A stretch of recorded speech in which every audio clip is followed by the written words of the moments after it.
welcome to accounts classes. In this video I will discuss with you what is implied interest. Okay, let's start. Channel पे नए हैं तो subscribe कर लीजिएगा, video पसंद आए तो लाइक कीजिएगा। ओके, तो चलिए आज का वीडियो शुरू करते हैं। इसमें हम लोग जानने वाले हैं कि इम्प्लाइड इंटरेस्ट जो है वह क्या होता है। ओके, यहाँ पे मेंशन किया गया है sometimes trial balance includes loan account carrying a specified rate of interest. ठीक है, पहले यहाँ तक समझते हैं। कभी कभी ट्रायल बैलेंस जो है, ट्रायल बैलेंस में एक स्पेसिफाइड बोल सकते हैं, स्पेसिफाइड रेट ऑफ इंटरेस्ट। ठीक है, स्पेसिफाइड लोन अकाउंट जो है क्या होता है, like debit card, credit card, ठीक है, यूपीआई, नेट बैंकिंग, ठीक है, एंड सो ऑन।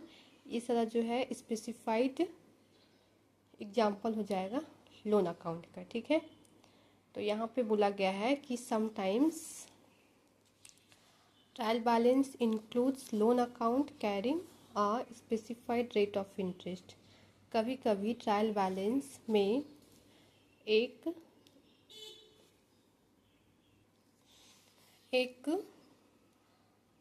इंटरेस्ट वाला, ब्याज दर वाला, ठीक है, ब्याज दर वाला लोन अकाउंट जो है वह शामिल होता है। ओके, कभी कभी ट्रायल बैलेंस में एक स्पेसिफाइड ब्याज दर वाला लोन अकाउंट शामिल होता है।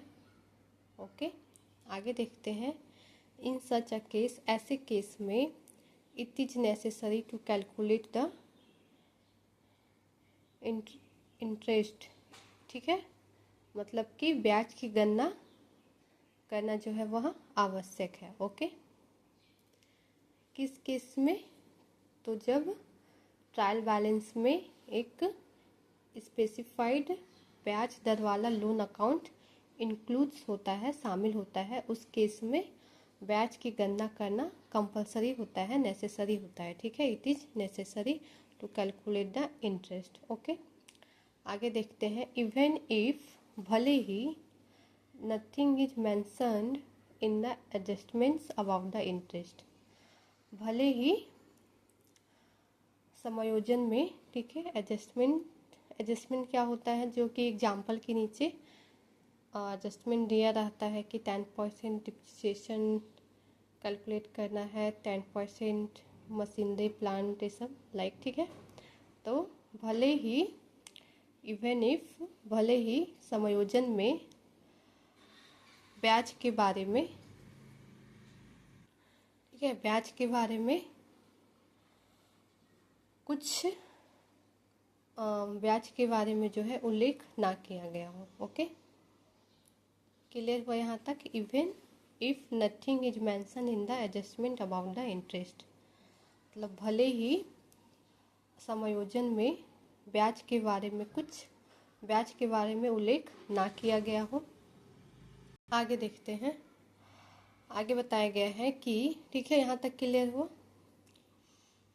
यहाँ तक क्लियर हुआ कि हम लोग को ब्याज का कैलकुलेशन करना आवश्यक है, भले ही nothing is mentioned in the adjustment about the interest, भले ही समायोजन में जो है इंटरेस्ट के बारे में उल्लेख ना किया गया हो। ठीक है, तो उस समय भी जो है इंटरेस्ट का अमाउंट जो है उसको कैलकुलेट करना ज़रूरी है। आगे देखते हैं।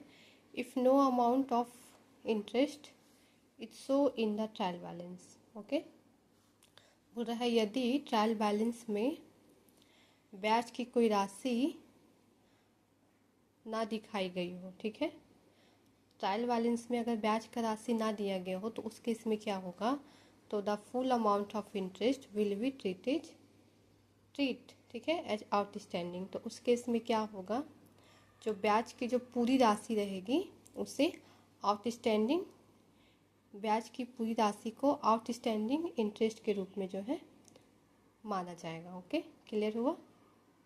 ठीक है, अब आगे देखते हैं। बट लेकिन if some amount of interest is so in the trial balance, यहाँ तक दिया था कि अगर ट्रायल बैलेंस में ब्याज की राशि का उल्लेख ना हो तो जो ब्याज की जो पूरी राशि रहेगी उसे हम लोग आउटस्टैंडिंग इंटरेस्ट के रूप में माना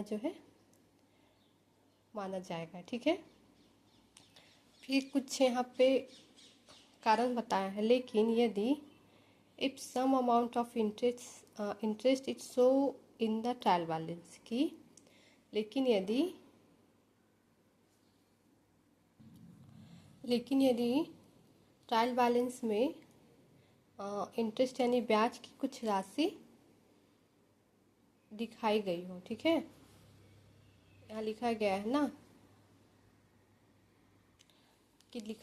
कि but if some amount of interest it show in the trial balance, कि यदि अगर ट्रायल बैलेंस में ब्याज की कुछ राशि दिखाई गई हो, it should be compared with the full amount of interest. ठीक है, अगर ब्याज की कुछ राशि ट्रायल बैलेंस में दिखाई गई हो तो इसकी तुलना ब्याज की पूरी राशि से जो है की जानी चाहिए, और अंतर यदि कोई हो तो उसे will be treated as outstanding interest, उससे जो है आउटस्टैंडिंग इंटरेस्ट जो है वह माना जाएगा। ओके, क्लियर हुआ यहाँ तक? एक बार हम लोग फिर से इसे समझ लेते हैं। ठीक है, कि इम्प्लाइड इंटरेस्ट जो है वो होता क्या है।